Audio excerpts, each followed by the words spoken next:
For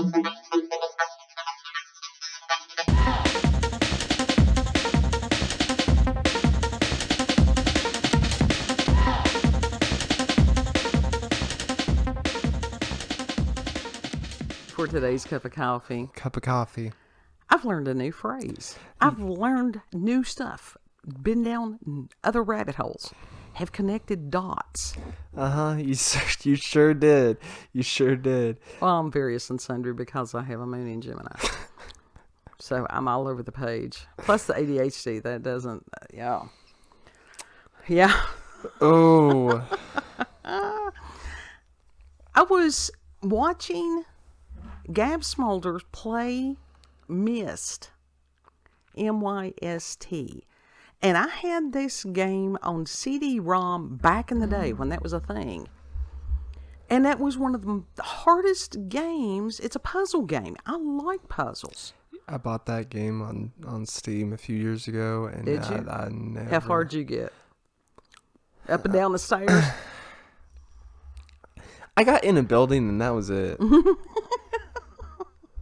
And that was on the first level.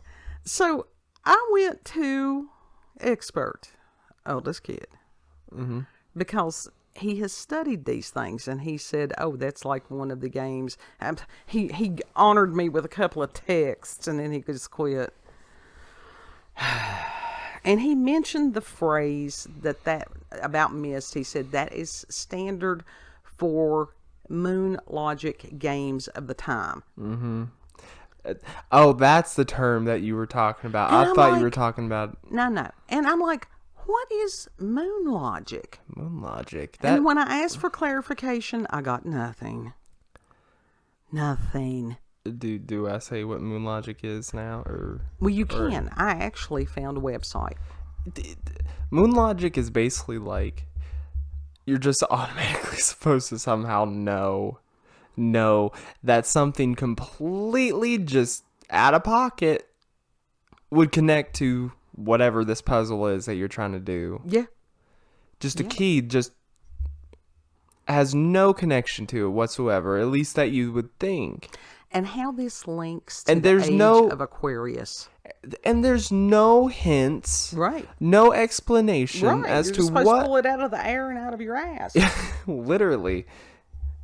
Mm-hmm. That's what you're supposed to do. You're supposed to pull it out of your ass and just figure it out. Mm-hmm. And so I found a couple of different websites that were really good at explaining this. And this one is called Haggard Hawks.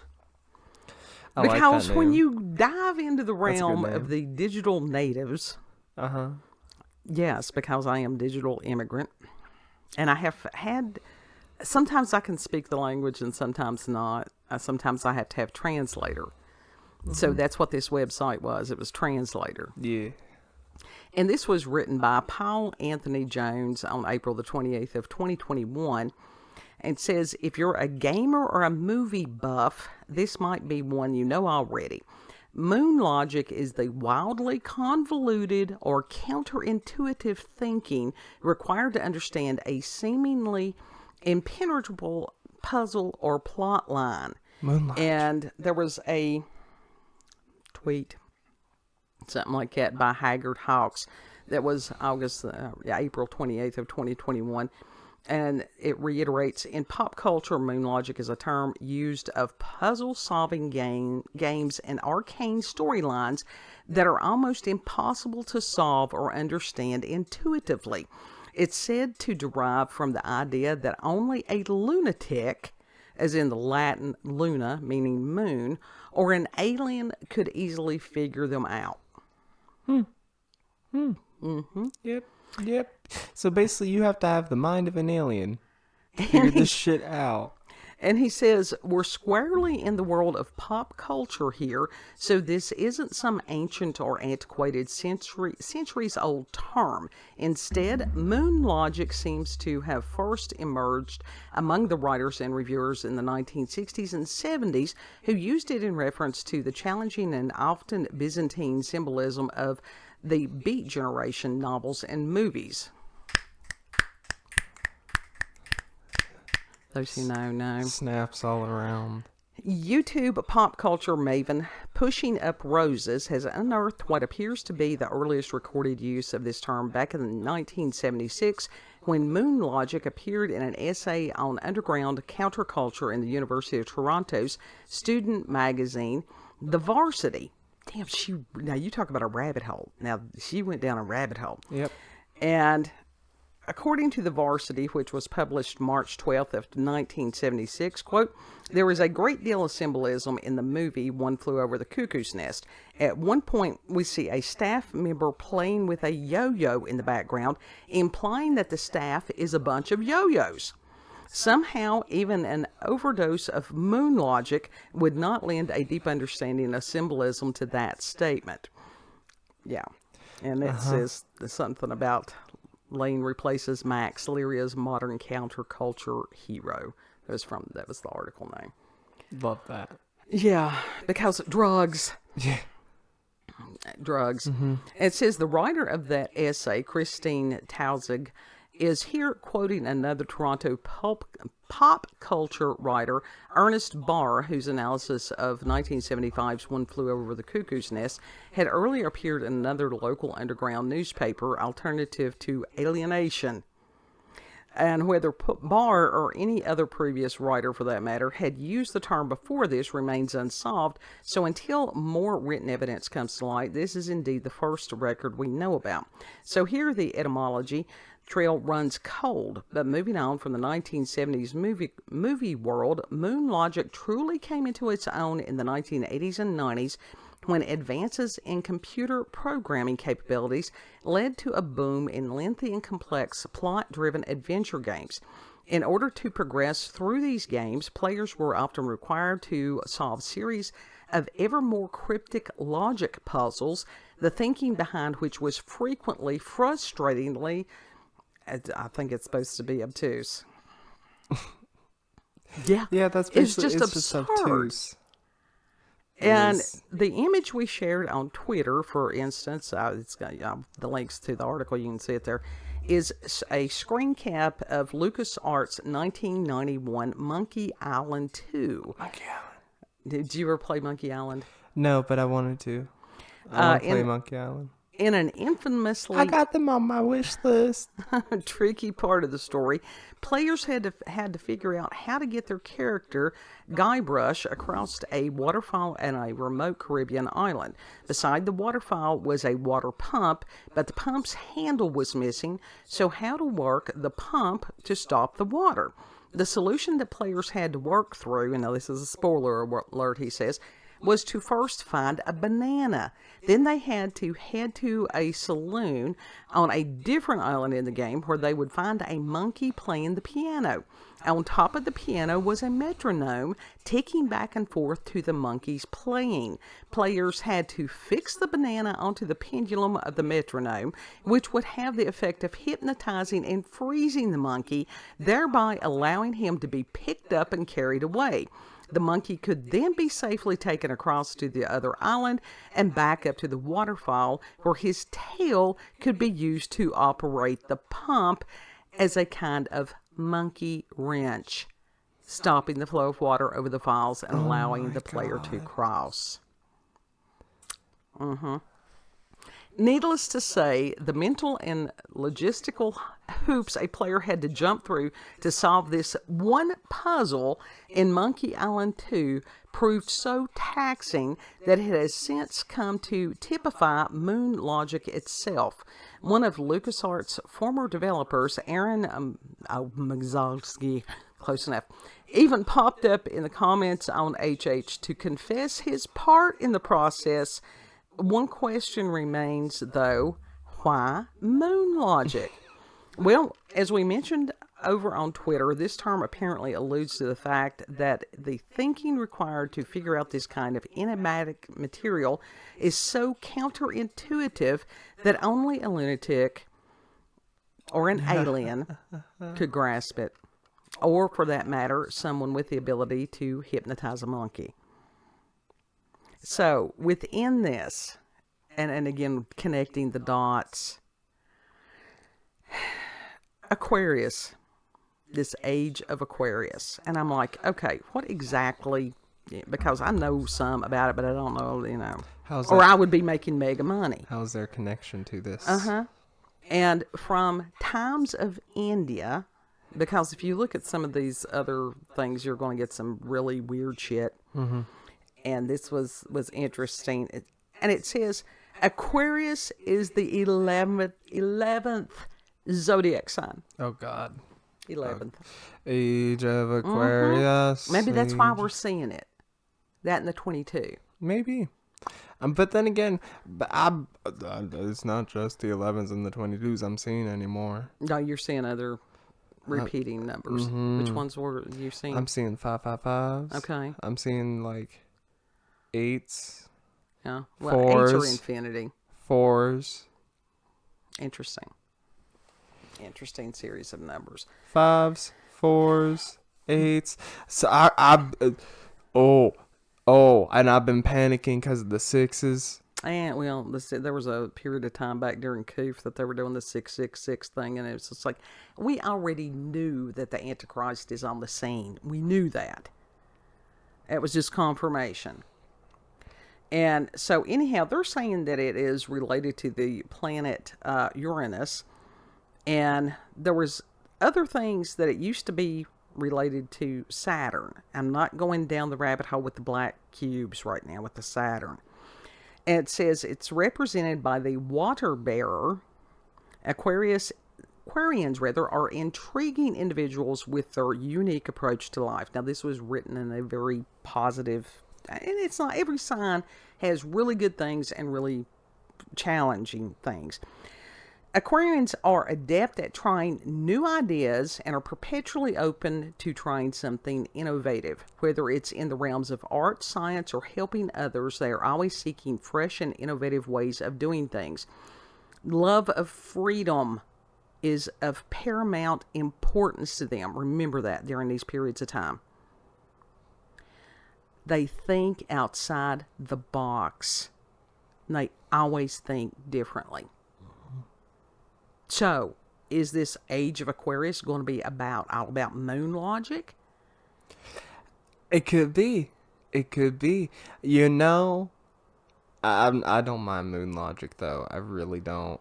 Well, it's I one like- of those, after you I like figure it obscure out, puzzles. it's just like, well, shit. Yeah. And you want, but it's just a totally different way of thinking. Mm-hmm.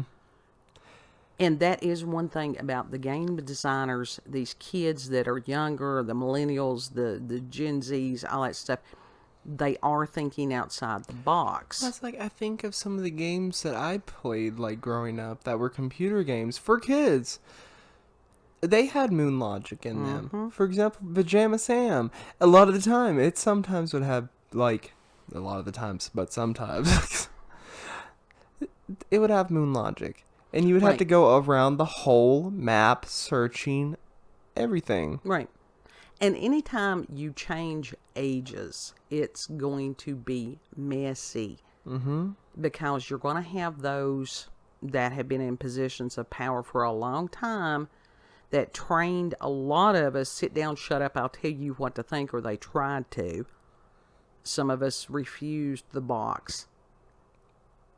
Yes. And so now, everything that the devil tries, Scripture says what the devil intends for evil, that God intends for good.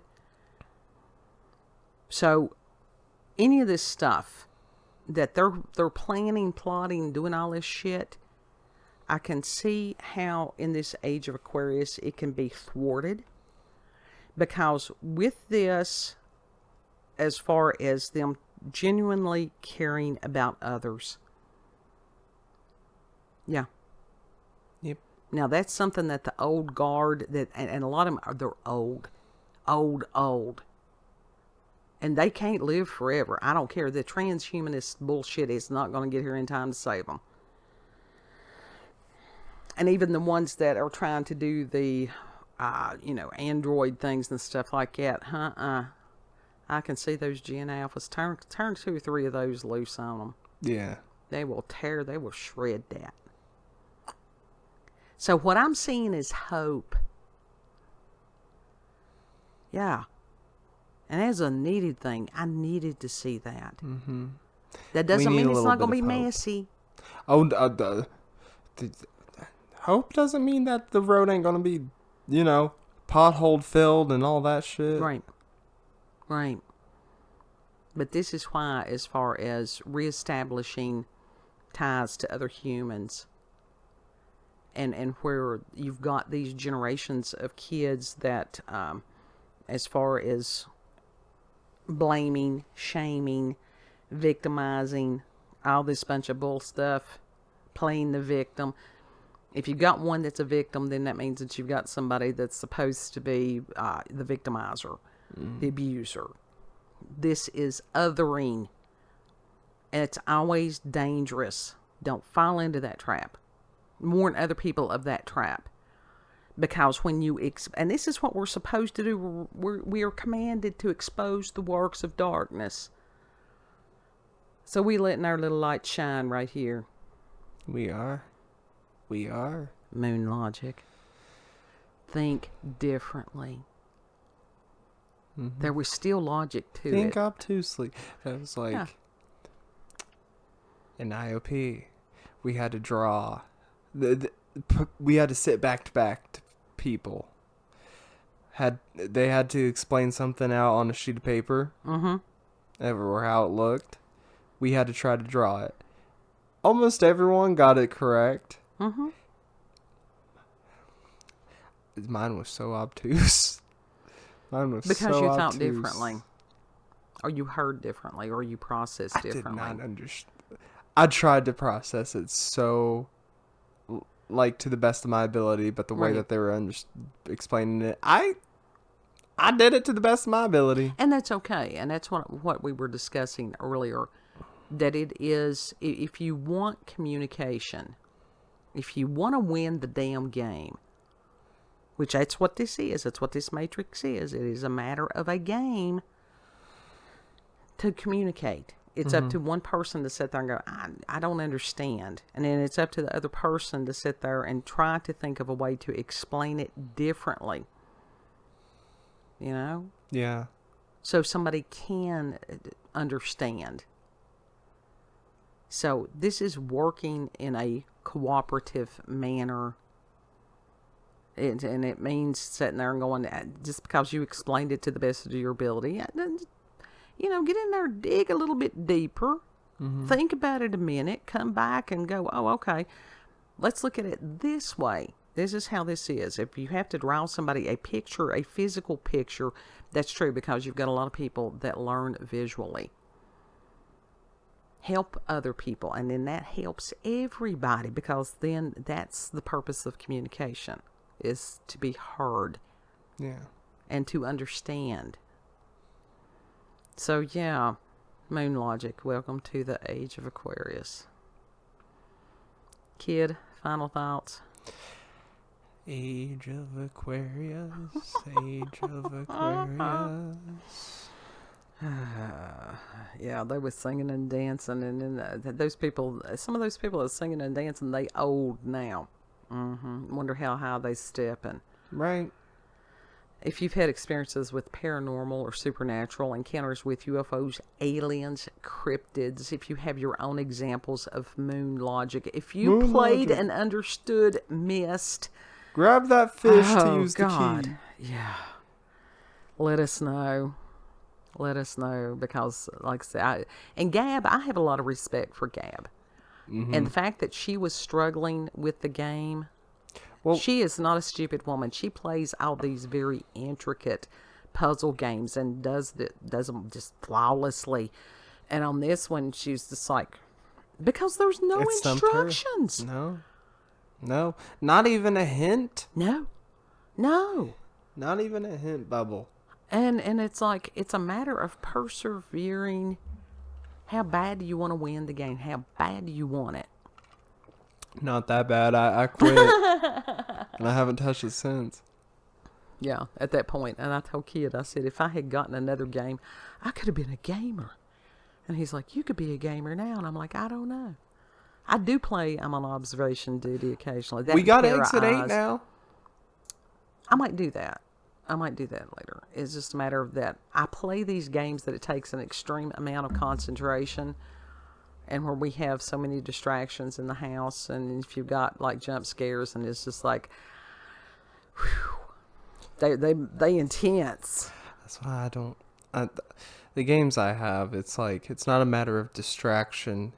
It's a matter of the cats doing shit to literally. That is the distraction, the cats. Because they always mess. It's more than a distraction at that point. It's a obstruction. They're gremlins. That's basically what it is. They're not actually cats. They're just furry gremlins, and they tear shit up. At this point. At this point, they have become furry gremlins. They really have. But then again, gremlins were furry until you fed them. You know what? You're right. I was thinking of the gremlins like in Twilight Zone movie, the one that was on the wing of the plane. Oh, that's a different. That was a different type of gremlin. Yeah, that was the ones that they talked about as far as attacking the air, and we don't know that those things weren't real. Is that what that lady saw? I'm telling you. You right never know. now. She saw something. They got to her though. They shut her down. They did.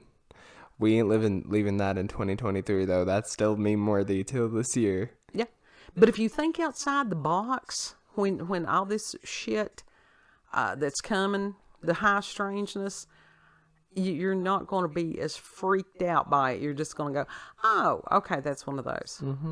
Okay, so final thought. I will cupofcoffeewithscream gmail.com. I'll put the other stuff in the description box. Yeah, if you like this video, don't forget to like, share, comment, notification button, all that